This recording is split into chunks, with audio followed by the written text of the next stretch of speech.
Pozdravljeni, sem finalistka Miss Slovenije 2020 Lina Jenšac in danes bom skupaj z vami pobliže spoznala poslovnega partnerja našega projekta Kronoterm. Pa si poglejmo, kako je z 13,3 kW toplotno črpalko zrak-voda zadovoljen Pragerčan David.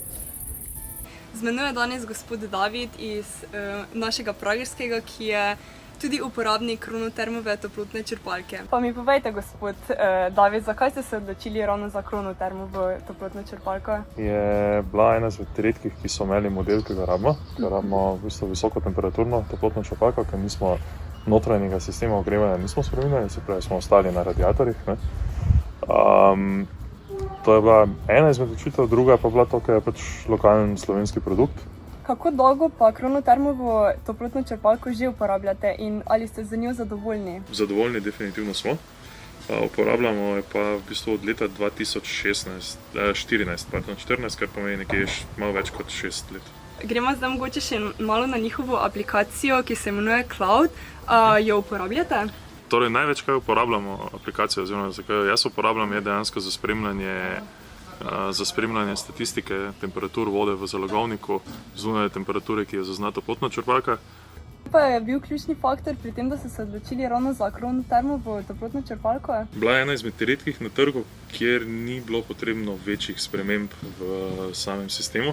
Mislim, da so tudi bili eni izmed redkih, ki so ponujali zunanjo enoto ločeno od notranje. Vsi elementi, ki lahko povzročajo hrup, so potem zunaj na svojem temelju, tako da niti nimamo prenosa vibracij na sam objekt.